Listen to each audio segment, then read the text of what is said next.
Good morning. It is Thursday, July 19th. This is Ron. Welcome to Story Time.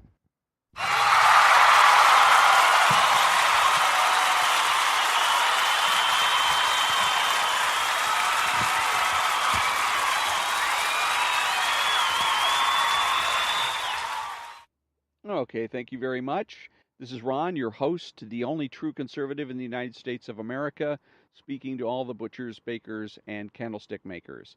So, brick and mortar stores versus the online stores like Amazon.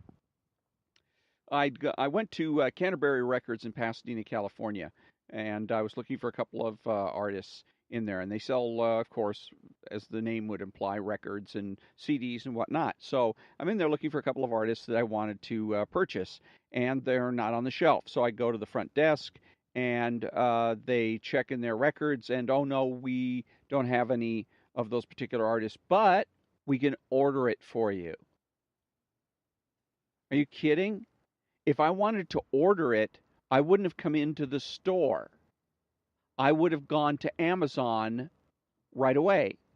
Just get onto Amazon, order it, I get it in a couple of days. See, the brick and mortar stores don't seem to realize the reason you're losing business is because you don't realize the advantage you have is that I can walk into your store and buy something now.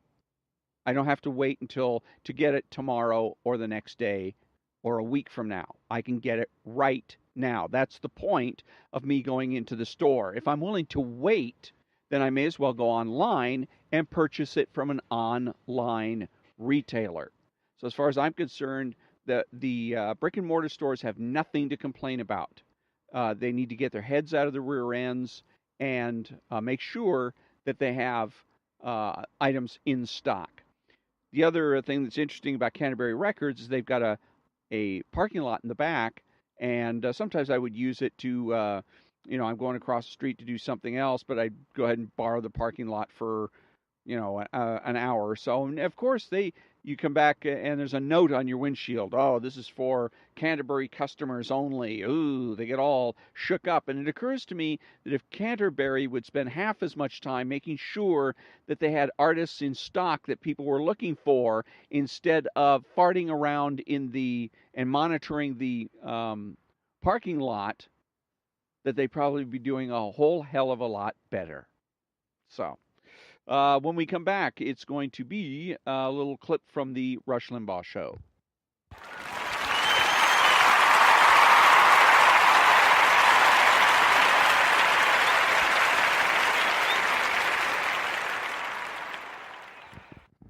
Thank you very much. And so I'm going to be reading a little clip here from the rushlimbaugh.com. It's his app. Okay, so which is I'm assuming like a carbon copy of his website. So, and this is about Phil Mudd on CNN admitting something about the deep state. Mudd, I do, but I mean, I think you have to step back even just a short time after this and say, what next? You've seen senators come out. Curious point in American government. When do we see almost a shadow government come out and say, quote, we cannot side with the government, unquote, whether it's the cabinet or the Senate? I think that's the big question. Rush, quote, when do we see almost a shadow government come out and say, quote, we cannot side, unquote? He's asking the deep state, which is already in full gear, to do something about this now. And really what he's talking is gibberish. The man failed to make a point. Mudd did. I do, but I mean, I think you have to step back even just a short time after this and say, what next? What does that mean? You've seen senators come out. What do you mean? What does that mean? Curious point in American government. What does that mean? No answer. When do we see almost a shadow government come out and say, what do you mean almost a shadow government? Is there a shadow government or isn't there? No answer. We cannot side with the government. And the other part of that is any American is free to, at any time to say, I disagree with what the government is doing. It's just part of being an American. It's part of living in a democracy. It doesn't mean that there's a deep state or a shadow government. So, and he says, and I think that's the big question. And again, a situation where the left talks gibberish and the right goes ahead and makes sense of it. So, in other words, the people on the right, in this case Rush Limbaugh, are doing the left's work for them. Okay? You want to know why we have so much cockamamie BS going on that we're seeing on television, going on in Washington and with the news media? Thank you, Rush Limbaugh. That's why. Rush Limbaugh, Sean Hannity, et al. Because they make the job of the left easy. The other part of this is Mr. Mudd is on CNN. Why does Rush Limbaugh want to promote CNN? Why does he want to promote Mr. Mudd? Stupid. Bad tactics. Bad idea. Don't do that. Who cares? I don't even know who Mr. Mudd is, honest to God. Until I looked at Rush Limbaugh's little article here, I had no idea who this guy was. And I still don't, really. All I know is that he was on CNN. Is he a correspondent? Let me see here. No, he's a former CIA counterintelligence official, according to there's a little picture of him on CNN. So he's a little former CIA counterintelligence official. And anyway, so he's admitting that there's a deep state exists, which I think the whole idea of a deep state is just ridiculous anyways. Who cares? And in essence, my understanding of a deep state comes from Turkey, that the military in Turkey is the deep state. That if the people vote in a candidate the military doesn't like, they simply wait until the right time and then overthrow the government. Stage a coup, overthrow the government, put in somebody they like. And that's hence the deep state. The United States, we don't have anything like that. There may be people active in government that would like to and may be actively trying to, sabotage, for lack of a better term, the current administration or any administration. But that's not deep state. That's just most of the naughty stuff that's going on are holdovers from a previous administration. I remember that when George W. Bush won the election in 2000, and there was a story in the news about what the Bush team found when they came into the White House to get set up. And that the previous administration, the Clinton administration people, had sabotaged in various ways. They sabotaged equipment. They made a mess, deliberately made a mess, knocked things over. They vandalized, basically committed acts of vandalism. I guess that was supposed to be some sort of a protest. It really ends up being nothing more than a childish temper tantrum. And it has nothing to do with deep state. It's not deep state. It's just the childish antics of the previous administration. Okay. And just makes the previous administration look bad. The same thing's going on here. There's no deep state. It's just President Obama holdovers. This is another, again, a reason, and the reason for it is Republicans' fault. In this particular case, Donald Trump. If Donald Trump had any sense when he came into office, first thing he would have done is fire everybody. Everybody that belongs to the Obama administration is gone, period. Get out.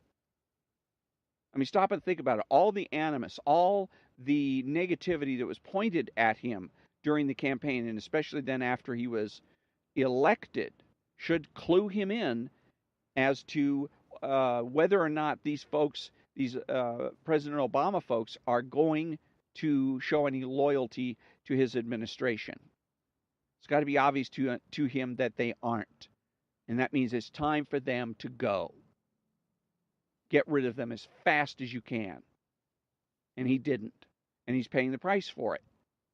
He's the President of the United States. It's up to him to make things happen within the White House. Particularly. I mean, he has as much power as anybody else is going to have in the White House. He's being investigated because of him. Because what he has done or failed to do in terms of who he nominated to be in the Justice Department, and because he allowed that person to go ahead and recuse themselves from getting involved in an investigation, and because he hasn't shut down the investigation now that it's gone on and on and on, it has no particular reason for existence. Not that they're investigating a particular suspected crime. Okay. So he had all kinds of opportunities, he still does, to shut it down. He also has the opportunity to force the Justice Department to turn over documents to Congress, and he won't do it. Okay, so all this gnashing of teeth about, well, the Justice Department won't turn over documents. Too bad. Don't tell me I'm not interested. Go talk to President Trump. He's the one that could, in a split second, all he has to do is pick up the phone, call the Justice Department, and say, turn them over. That's it. Problem solved. So, yeah. So a lot, again, it's just typical. So much of what is going on today is the fault ultimately of Republicans and conservatives. Conservatives want to make it out that the rascally socialists, the rascally quote liberals unquote, that are creating these problems. No, socialists exist because the Republicans allow and encourage them to exist because of the Republican stupidity and ignorance. Okay, when we come back, a few jokes from the New York City Cab Drivers Joke Book.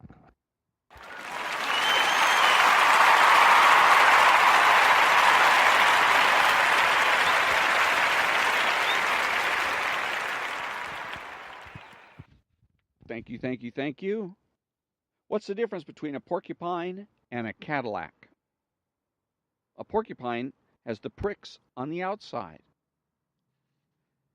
A little boy and a little girl are playing. The little boy pulls down his shorts and says, I have one of these and you don't. The little girl starts crying and runs home to her mother. The next day, the boy and the girl are playing together once again. Once again, the boy points to his private parts and says, I have one of these and you don't. But the little girl just keeps on playing. How come, says the boy, you're not crying today? My mother told me, said the little girl, pulling up her dress, that with one of these, I can get as many of those as I want.